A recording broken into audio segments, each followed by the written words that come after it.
Welcome, friends, to another edition of Economic Update, a weekly program devoted to the economic dimensions of our lives, our jobs, our incomes, our debts, those looming down the road, and they're scary these days, and those facing our children, and they're scarier still.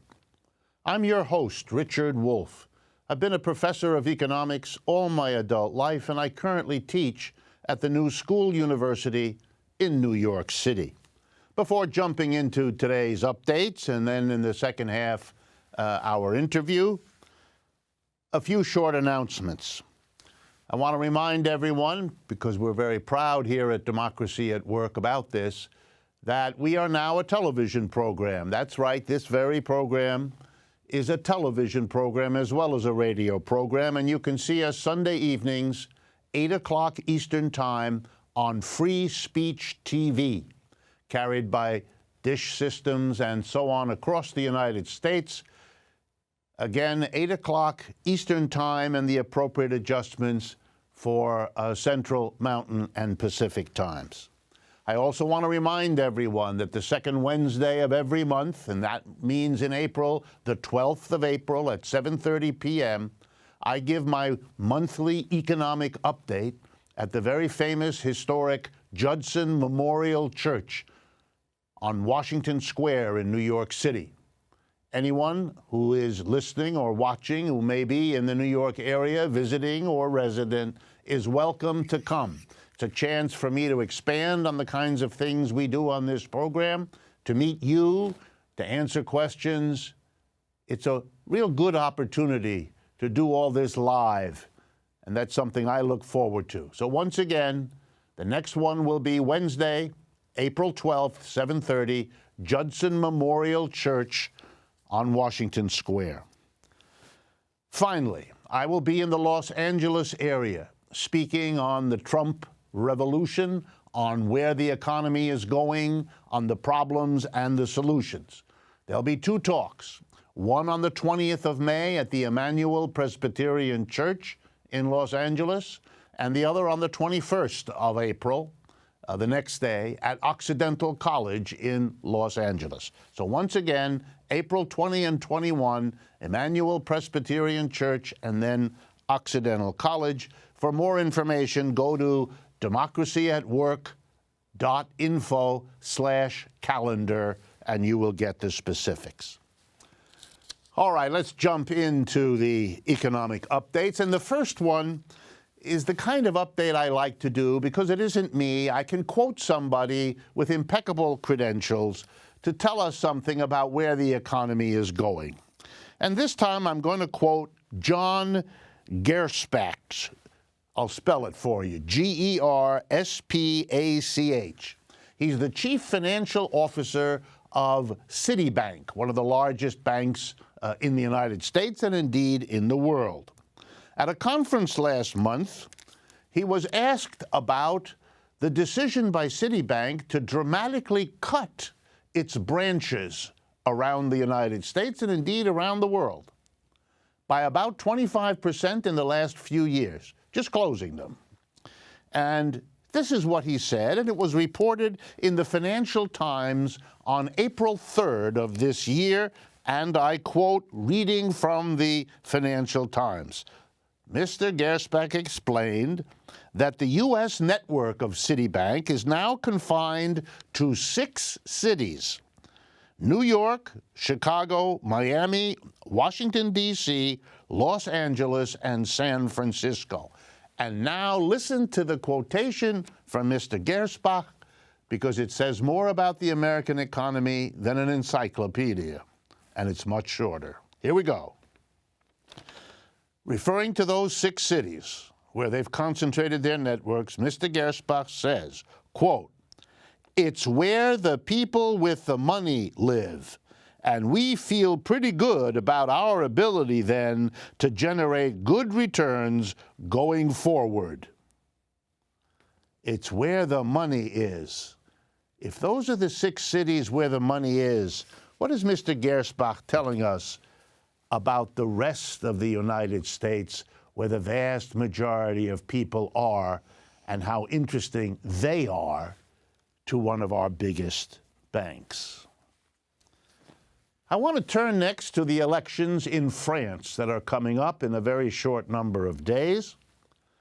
And I want to talk about them because they illuminate what's been going on in the United States, in the United Kingdom, and elsewhere around the world. First, let me put the setting.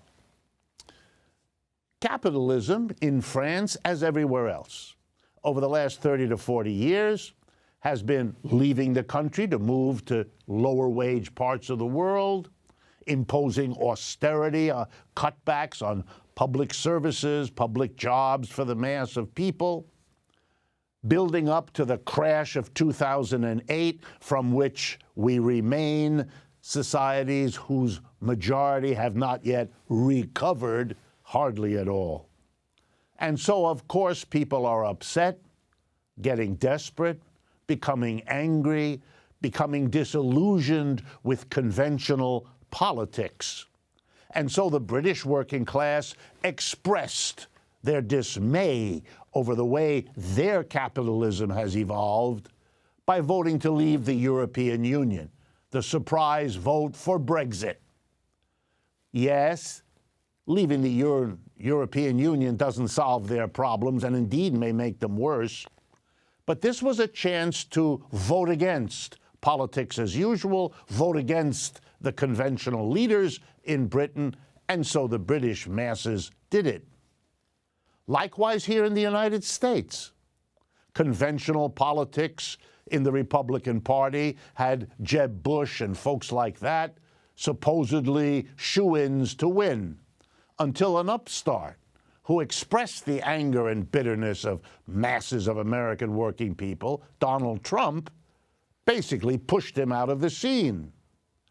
And when the Democrats had a kind of upstart, new, different voice, Bernie Sanders, their leading candidate, Hillary Clinton, pushed him out of the scene. Not by winning so much as by shenanigans, but she did it, leaving the election to Trump, the outrageous, the outsider, the nouveau, against the same old Mrs. Clinton. And we know the result. Working people changed. Either didn't vote at all, hurting Mrs. Clinton, or switched over to Mr. Trump, propelling him into victory. And now the French. Basically, you know, the same story. But it's important that that be understood. Well, what's the old part of France? Well, it's the inheritors of Sarkozy and all of that. And they're represented by a Mr. Fillon. His problem was he got caught, he and his wife, using public money to give themselves no-show jobs for themselves, their children, and so on. And so he's in trouble. He can't get the kind of votes he used to. He's being pushed out sort of the way Trump pushed Bush out in this country. And then there's the kind of central member of the Socialist Party, a Socialist Party that's very much like the Democratic Party in the United States. A Hillary Clinton-type person is running an independent campaign. His name is Macron. Well, you put together the Hillary Clinton-type Macron and the Jeb Bush-type Fillon, and they get about 42, 43% of the votes, according to the polls that have been done over the last few months.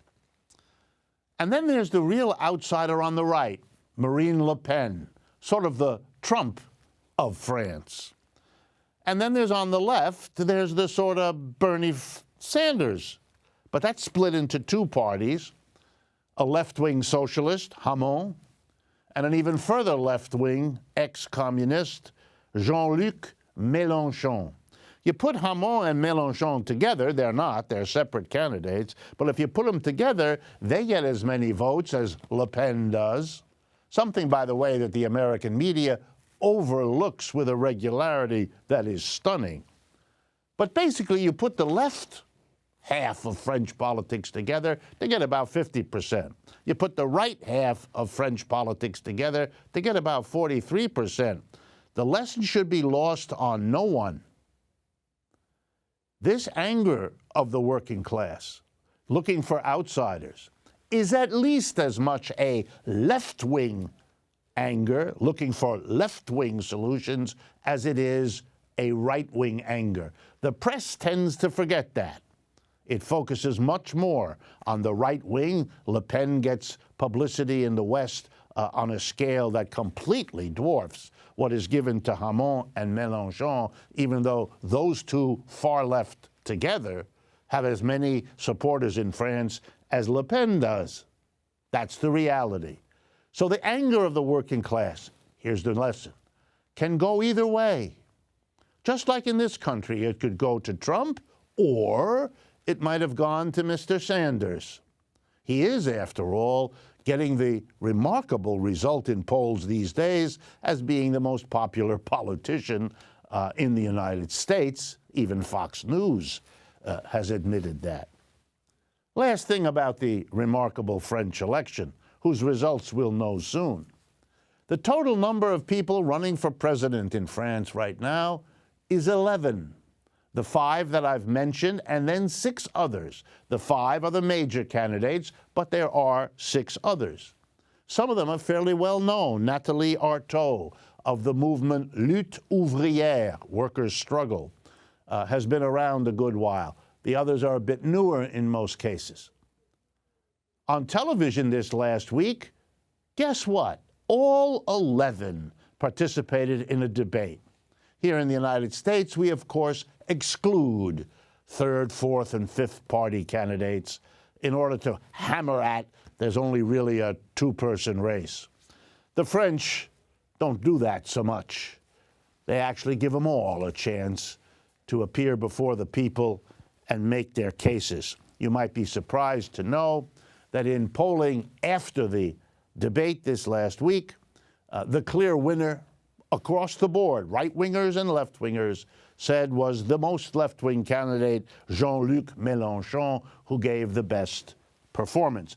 And last point, Mr. Mélenchon, Mr. Hamon, as the most left-wing, are interesting because what they remind an American most of is Franklin Delano Roosevelt.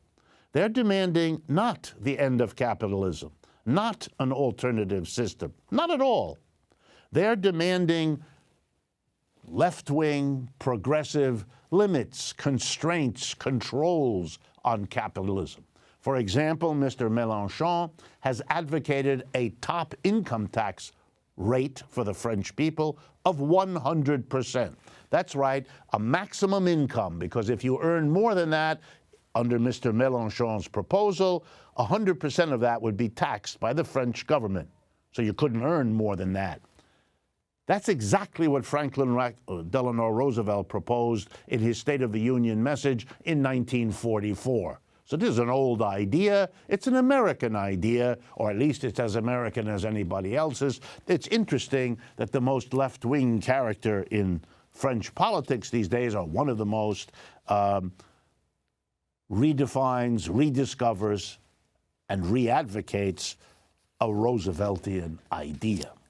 French politics will give us another sign of in which direction the anger of a mass of people disgruntled, dishappy, dissatisfied with capitalism, where that's going. The next item that caught my interest this last week was a story in the Washington Post. That newspaper did some digging. And here's what they found, and this is a story on April 1st, although it's not an April Fool's story, it's the real McCoy. Not fake news. Here we go. It discovered in research into the University of Virginia, it basically discovered, and if you read the story, you'll see it, that admissions policies at elite universities are very careful to take into account when deciding who to admit, who to reject, who to put on a waiting list, a sort of in-between.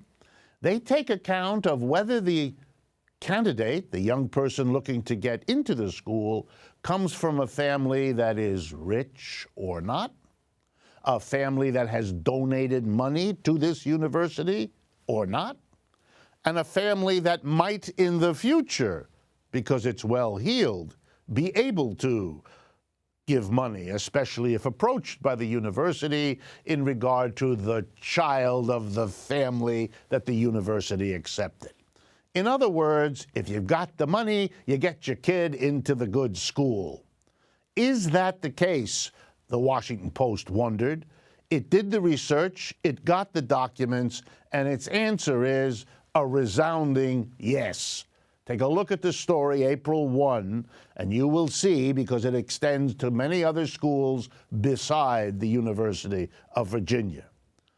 And it's another reminder that the people at the top, the 1%, use their money, use the lure of their money to give their children all kinds of advantages other people don't have, which gives those children a leg up to become themselves part of the 1% and to reproduce it. It is a sign of a capitalism getting old and a capitalism keeping the same people in the same position no matter what. And it's therefore a capitalism that cannot tap the energies, the enthusiasms, the creativity, the intelligence of all kinds of people, because you know when a well-heeled family that made a contribution gets their child in, another child is kept out. And that's not a child whose ability is less, whose creativity is less.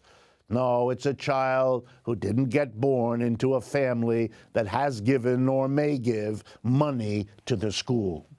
Keep in mind, we don't do education like that everywhere, do we? Primary schools, secondary schools, everybody gets into the school. It's your right, it's your obligation as a parent to give your child the right to an education. High schools do not, in general, at least not the public ones, have the ability to exclude people who don't have enough money. The private high schools, well, that's another matter. And when you talk to the schools, they explain to you, we have to do that. We're competing with all the other schools. If we don't admit the kinds of people who are likely to give us money, we'll fall behind. And what are those schools then saying? They're part of a system, they're saying. Don't single them out, they're saying. Don't punish us because we have to behave this way, even if we don't like it, because the system works in such a way that we will be self-destructive if we don't do something which even we know, as the Washington Post story tells, is undemocratic and unjust, and in the long run, bad for a society and even its economic system. The next story has to do with an obscure company in Great Britain, but here's why it's important. The company is called Legal and General Investment Management. Sounds boring. Well, it's the largest asset manager in England. That is, it manages other people's money, rich people's money, who give this corporation, known as LGIM, the letters of the words I just gave you, and they have $1 trillion under management. That's the amount of money that's been given to them by individuals, by companies, to manage. So they have an enormous impact, not just in Great Britain, but in the world, if you dispose of $1 trillion worth of investment. And here's what they've been doing, and it's something for Americans particularly to think about. They have decided that the successful businesses of the future will be the ones who adapt to the changing reality of global warming and climate. They want companies to not be reliant on fossil fuels, to not be part of what pollutes the air, the water, the oceans. They think the companies that adapt best and soonest to a new world that does not allow these sorts of things, as they are being outlawed across the world, except in the United States, they believe the future lies with those companies. And they're letting companies know they will vote against the managements, they will divest, that is, they will not invest in companies that do not adjust to a green system of organizing capitalism. And you know what that means? it means they're going to favor those kinds of companies. Here in the United States, where the Trump administration is deregulating and dismissing and denying all of this stuff, companies are not going to be in the forefront of making adjustments because they don't have to. The law isn't pushing them, the government isn't pushing them, etc. And so they will be disfavored by LGIM. They will be companies that have a harder time selling their stocks, and that'll filter down to a harder time succeeding competitively. In other words, the next time you hear some gleeful tweet of President Trump about getting rid of climate regulations, this is the spectacle of an economic system shooting itself in the foot. This is not smart. The rest of the world is a bigger economic unit than the United States is, by a lot, and it is going in a different direction. We ought to be worried, very worried. Here's another example, in a way, of the same thing. The shipping fleets of the world, the big ships, the freighters that carry things, have been in terrible shape since the collapse of 2008. They haven't recovered at all because global foreign trade hasn't. We don't have the money to buy the quantity of stuff from China we once did, etc., etc. So shipping companies have been in dire trouble. Meanwhile, the climate issue has caught up with the shipping industry. They pour all kinds of pollutants into the oceans of the world and into the air. Why? Because companies, to make more profit, American companies, European companies, Japanese companies, have been moving to Latin America, Africa, Asia, to produce where wages are low. Many times, thousands and thousands of miles from where the market is. So, for example, an American company that serves an American market moves production to China. It now has a new problem. It's making a lot of money because it pays Chinese workers much less than American. But it has to bring that stuff 10,000 miles back to the United States to sell it. So it has to use shipping. And the ships dump their refuse, their spent fuel, into the ocean and into the air. It's a big contributor to acid rain.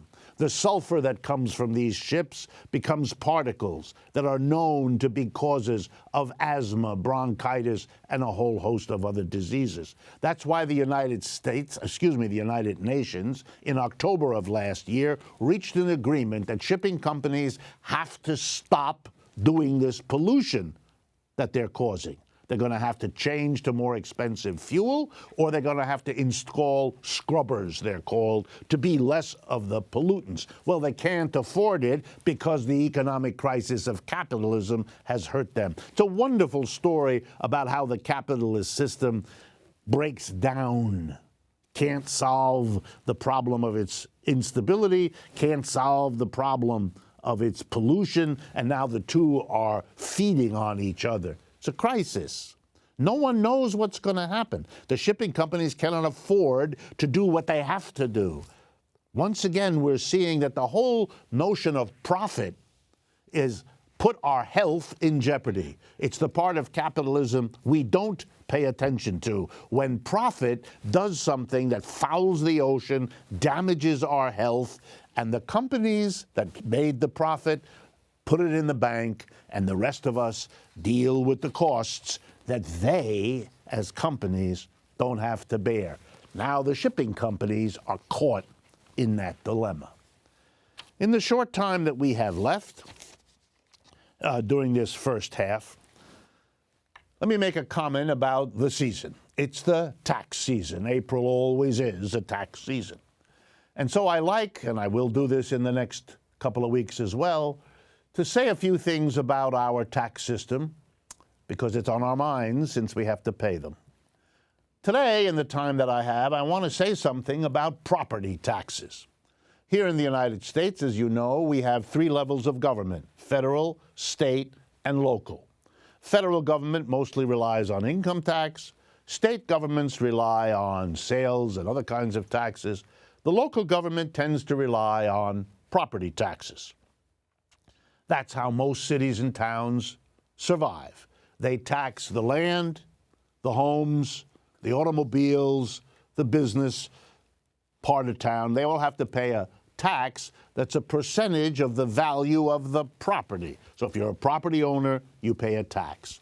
If you are a homeowner and you rent it out, you charge your tenants a rent, part of which you use to pay the tax on it. So renters pay, they just do it indirectly. Okay, here comes the punchline.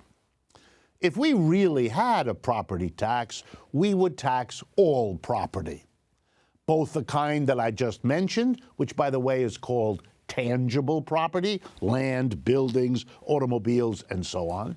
But we would also tax intangible property, and that's simply stocks, bonds, things like that. But we don't. In the United States, we only tax tangible property in our thousands and thousands of cities and towns.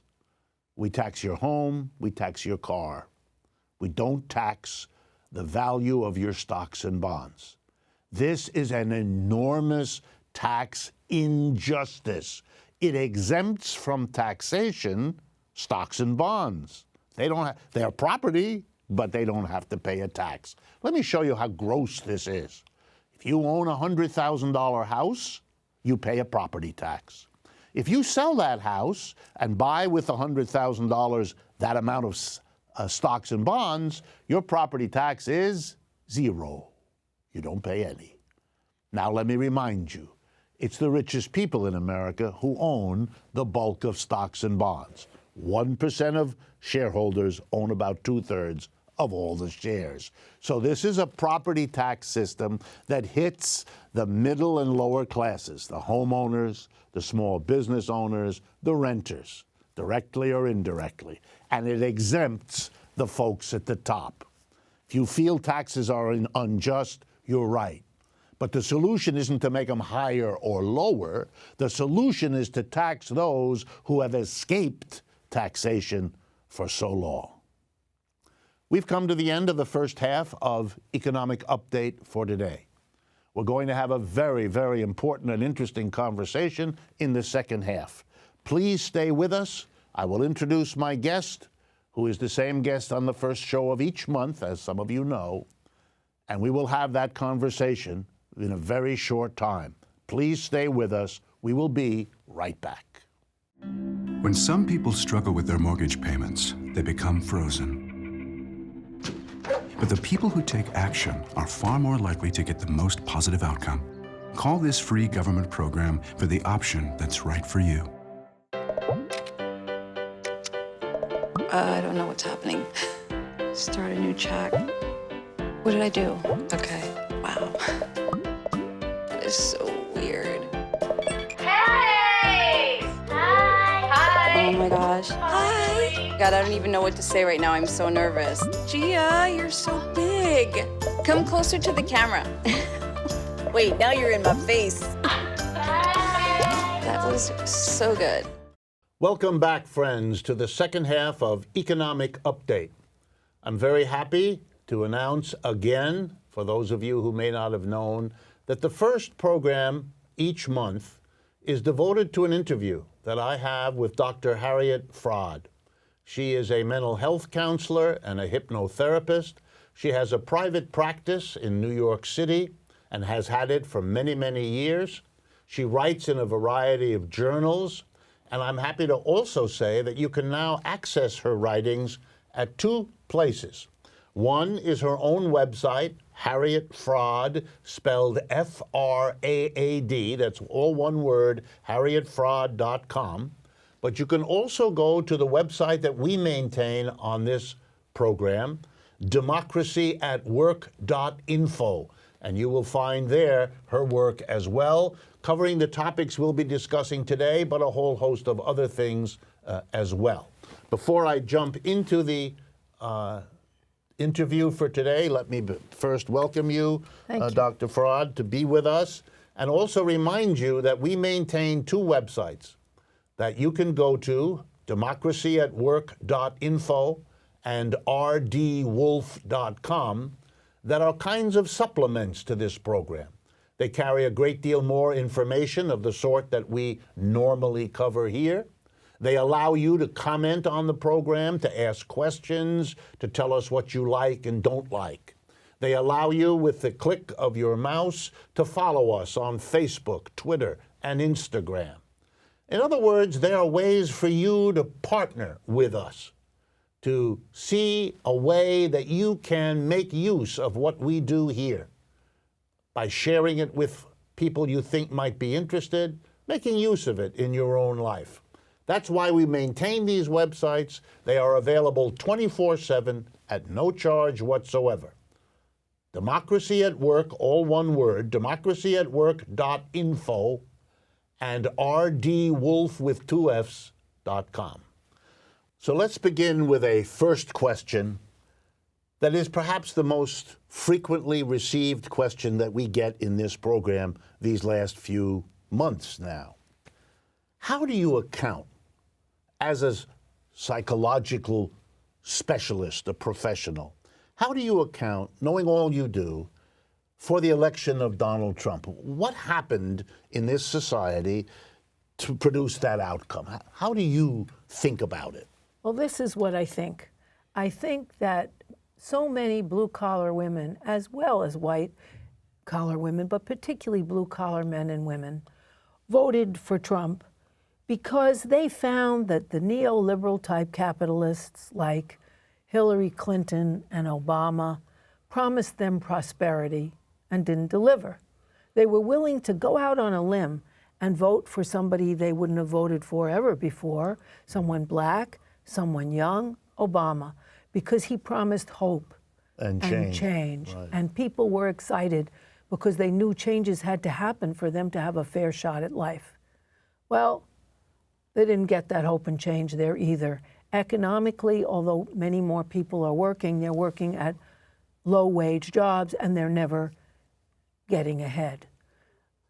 The word Alice represents where people are at in a vast majority of American cases, which is assets limited, income constrained, and employed. They're working harder and harder, and they're getting nowhere.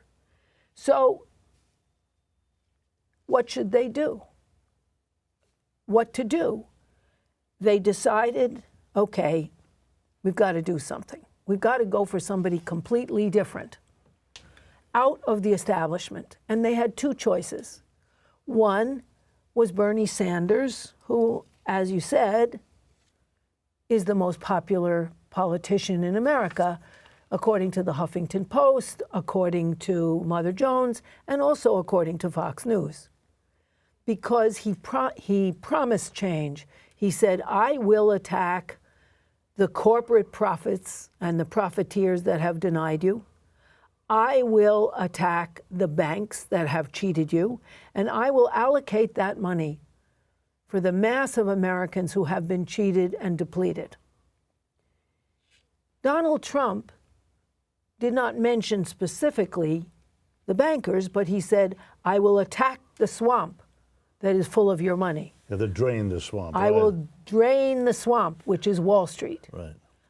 And also Trump, like Bernie Sanders, spoke very compassionately about people's looted lives, that they couldn't make ends meet, that they were desperate, that the America that they hoped for, in which they could have solid middle-class lives, was gone, and through no fault of their hard-working own. And he also intimated that the reason for this is that under Obama and Hillary Clinton, some people benefited while they suffered. And those people were minorities, women, gays, and transgender Americans.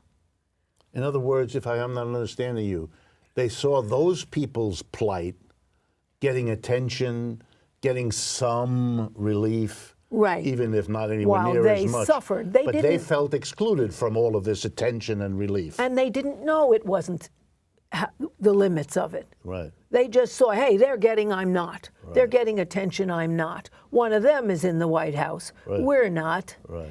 And they were angry And they didn't know, they had two choices of where to go. One was Bernie Sanders, and the other was Donald Trump. Well, Hillary Clinton's outfit, the Democratic National Committee, knifed Bernie in the back. They didn't give him the money he should have gotten as a Democrat, and Debbie Wasserman Schultz, who was in charge, was rewarded by being Hillary Clinton's honorary campaign chair. So they switched.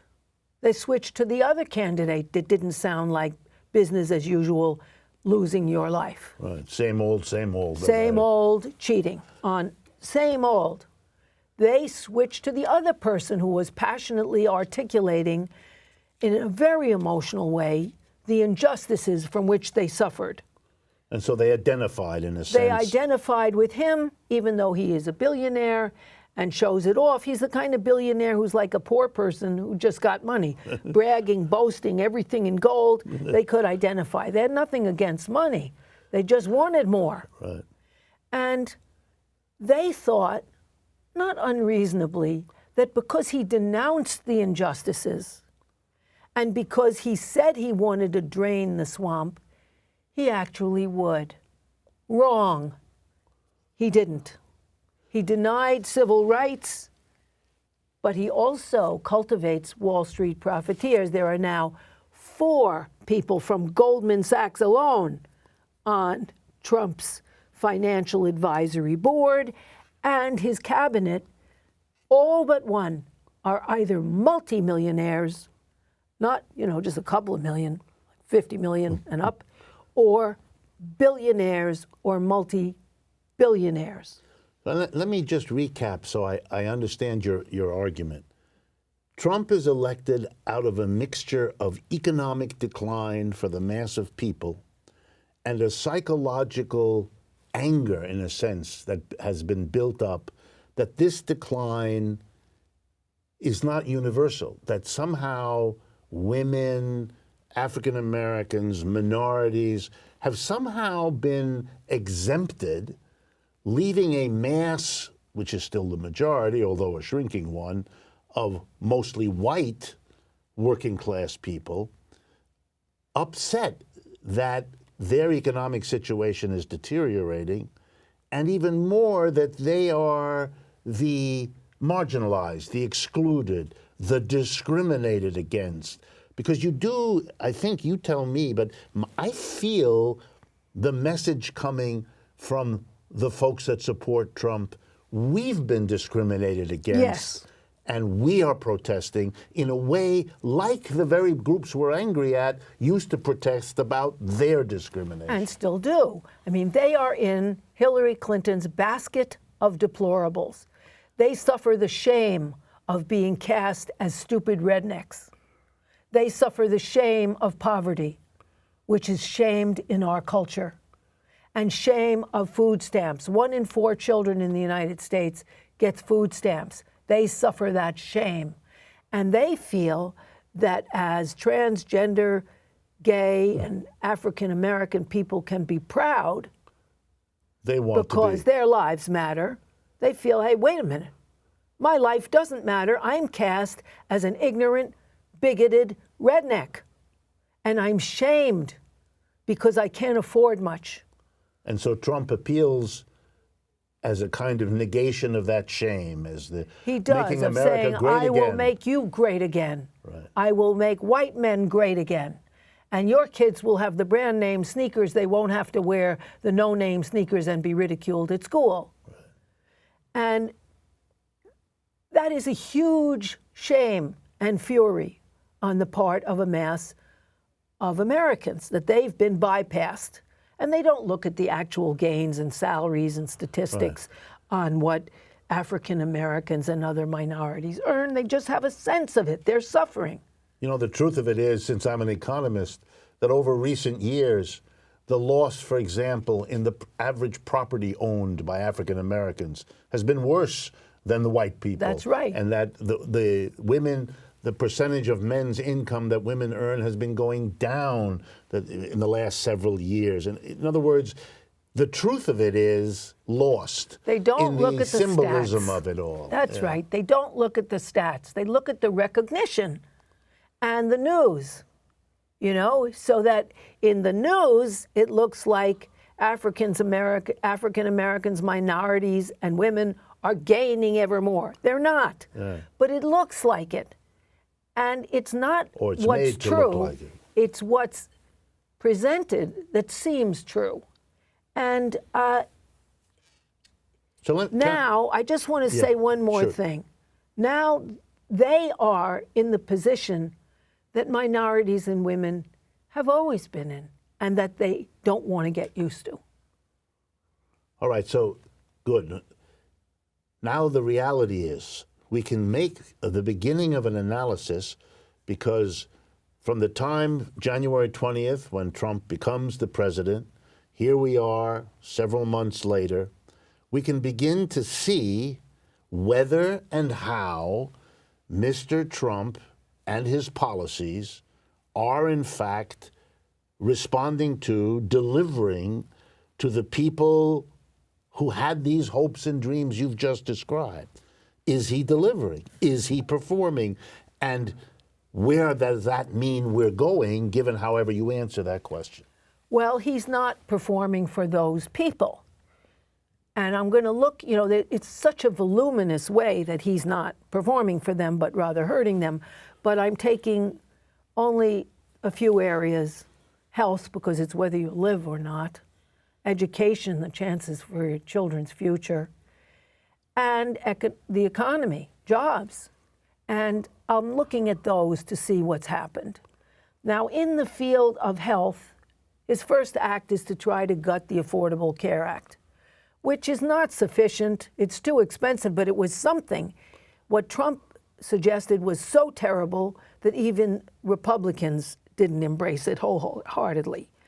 And instead of buttressing his followers with the kind of health care that all the other developed industrial nations have, he would have made it even worse. So that's one thing in health. Okay, let me just stop. That, to be very concrete, if I understand you. Yeah. If it had gone through that repeal, and I guess I should remind our audience that Trump has declared he's going to try again. In other words, he was defeated, the repeal didn't go through, but he's going to massage it to get enough more congressmen and women to support it. So he's going to try again. We don't know whether that'll work, but he said he will do it. The one that almost got through, that he pushed, would have taken health care coverage away from about 21 million Americans. That's right. Is it reasonable to suppose that a very large number of them are the people who voted for him? Oh, of course it is. And he did it to take away the subsidy, which is the small tax on the wealthy, and restore that to the wealthy. What has happened is, even with the Affordable Care Act at both ends of the spectrum, in terms of infant death and dying at an earlier age, America's in terrible shape. Cuba does better. Americans live less long than they used to. We're tops in maternal death and really at the bottom in child health care, and our infant death levels are already terrible. And he promises that they'll get worse, and this is how. I want to talk about a couple of programs that he's cutting and what are the results. But before we do, let's stay for a moment with Sure. this affordable care. You cut the coverage of 21 million people. You use the savings, because you don't have to spend billions on that, to get rid of the tax on rich people, the tax on people earning over $250,000 a year that paid for it. So it's a wonderful gift to the richest people at people the in top. America, Yep. since only a tiny percentage get to it. So he's taking something important away from millions at the poor end, And giving more to people at the top end, therefore worsening the inequality that you just told us is part of the psychological upset of the very people he appealed to and won the support of. But I'm not done. One more thing. He also saved so much money by not giving insurance to 21 million that he hoped he could therefore give a tax cut to corporations, which he's working on now. So that would help the rich as individuals and the biggest and the best businesses disproportionately at the expense. This is not a person who's addressing the inequality and the upset. It's a person He's who's actually increasing it. making it Yeah. worse. Am I reading you right? He's totally increasing it, and he's taking away the food out of children's mouths in order to do that. His proposed cuts to WIC, the Women and Infants Nutrition Programs, which go to people even at 185% of the poverty level, his followers, means that instead of subsidizing fruits and vegetables, which allow pregnant women to have healthier pregnancies and allow children to survive better, he wants to cut those funds. And what does that mean? It means that children will be born with, these are the offshoots of inadequate nutrition when you're pregnant: cleft palates, congenital heart failure, abdominal tears, and generally poor health. And that means that people will have to spend more time on childcare, which is not subsidized, for their children, because they will be unhealthy. You're really taking the food from the mouths of babes. And making life more and difficult. making life more difficult for just those people who supported Donald Trump. Because of their hope for change. For to change. borrow And now they're Obama's- getting, they jumped out of the frying pan into the fire of change, which is burning them up.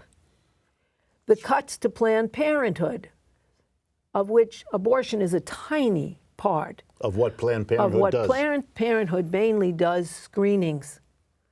They do screenings for breast cancer, since 1 in 8 American women get breast cancer, and if undetected, people will die. They do things like pap smears, which prevent you from getting uterine and cervical cancer. They do things like check for STIs, sexually transmitted infections like HPV, which, if undetected, causes cancer. And these are all very proven things. So it means that you're basically condemning your followers to death. Millions and millions of American women go to Planned Parenthood across the United States in places where other clinics don't even exist. Because they are either available where others aren't, or they're cheaper. And they're low cost. Right. And so that you're condemning them to death. Another way that, and he's particularly condemning women to death. And another way that he's condemning women to death, really injuring their survival, is by cuts to the domestic violence prevention programs and battered women's shelters. 1,600 women a year, conservatively, die from being killed by their husbands or boyfriends through domestic battery. By taking away the battered women's shelters and the domestic violence prevention and making people aware this doesn't fly, you're condemning women to death. And you're also condemning parents. Children who suffer from or observe domestic violence are in terrible psychological shape. So are women who are beaten up. And he's also cutting the legal aid funds to help these women to get some kind of justice, so as well as to help everybody else who isn't rich. Lawyers cost $300 an hour. Who can afford that to get justice? So that these are just 3 areas where he is condemning women, often to death, and hurting their children. And these are the women who voted, and the men in these families who voted for Trump to have a better chance for themselves and their families. And while I'm talking about families, let's look at education. Good. Because that's the third area. By the way, doing this research makes me cry. I mean, it's horrible what's happening, but whatever. Education will be cut at all levels, from graduate school and college to pre-kindergarten. Parents are going to have to, let's look at pre-kindergarten from the beginning, then go to the end. Parents are going to have to scramble. Already, 85% of American children are in substandard daycare. They're sitting there in wet diapers watching TV because they're crammed into inadequate daycares. They're not supervised properly. They're not educated properly. And these are the times of the greatest brain development for children, 0 to 2 years old. And then again, there's a big surge from 2 to 6. Head Start is being cut. Head Start is hugely successful in preparing kids to have some of the advantage that rich kids have from their good private child care centers where they learn to read and write and be part of an educational priority environment. There are already tens of thousands of children on the Head Start waiting list. He's going to cut Head Start further. And so parents will be lost again. Daycare is very expensive as well as inadequate, so that parents and their children will again be scrambling for the inadequate daycare they can't afford, or women's jobs will be curtailed by their responsibilities for children. He's also doing this to elder care, and it's mainly women who are in charge of taking care of failing elders. So that, they're also cutting after-school programs and pre-school programs, programs before school programs for children who need breakfast before school or for children after school, K to 12. The most crimes committed against U.S. children are committed in the hours after school and before their parents come home from work. By having after-school programs, you prevent those crimes committed against children and also by children. You also give them a healthy alternative, because in order to be safe, latchkey children who have to come home alone have to do things sitting down. They watch TV, they play video games, they sit, and they eat snacks because there's no healthy food for them.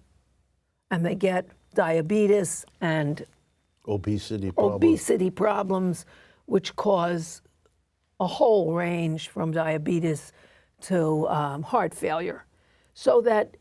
And then that's just the early programs. They also slashed the programs for handicapped children, who are even harder to take care of for parents, who are even more constrained and in difficulty in the United States. And then funds from the Federal Supplemental Education Grant, which allows low-income people some help in college tuition, and also creates work-study programs that allow people to make money while they go to school. The only people getting more money are charter and private school voucher programs, which are shown through all the scholarship to be inferior to a public education, but people are making money off of them. Okay, you've made a powerful case, but now I have to ask you the sort of $64 billion question. You're suggesting that the kinds of accumulated economic and psychological wants and needs of the American people propelled into office first Mr. Obama, who was a disappointment, and now Mr. Trump, a more extreme on the other end of the spectrum, and you're telling us much the same story is evolving. In other words, they're betrayed. Mr. Trump is betraying hope and change, but whereas you might say for Obama, at least he didn't make it worse, he did a little bit that got better. That's right. Mr. Trump is, with gusto, going backwards. Making it much worse. Yeah, where is that going to take the United States of America over the next 2 or 3 years? What are we looking at when what you're telling us is an already politically explosive level of anger and upset and bitterness now, according to you, is about to get much, much worse? It is getting much worse, and a nice little example is they're spending $18 million extra to keep Barron Trump and Melania Trump at Trump Tower. They could restore those cuts, of course. It will take... You mean if they didn't spend the money If they didn't spend the money to keep Barron in his private school until the end of the year, hundreds of thousands of other children in America, would be advantaged. Also, if you didn't spend $600 million on Trump's trips to Mar-a-Lago with his travel expenses and his security, you'd save another $600 million. And this is just an example of the priorities that are getting people very angry. Now, do we have time for me to talk about the economics, or should we cut? Okay, I'll have to cut to the end. In the time that we have this time, and we can return to this, of course, since what you're telling us is that this problem is going to be something we talk about a great deal. From the top of your head, in the minute we have, where is this going to go? You're a psychological specialist. How are the American people going to cope, not just with the economic inequality and decline that you're telling us about, but with the psychological trauma of feeling as betrayed as you're suggesting they are going to feel? Well, it can be, what our options are kind of summarized by Langston Hughes, a great black poet. What happens to a dream deferred? Does it dry up like a raisin in the sun, or fester like a sore and then run?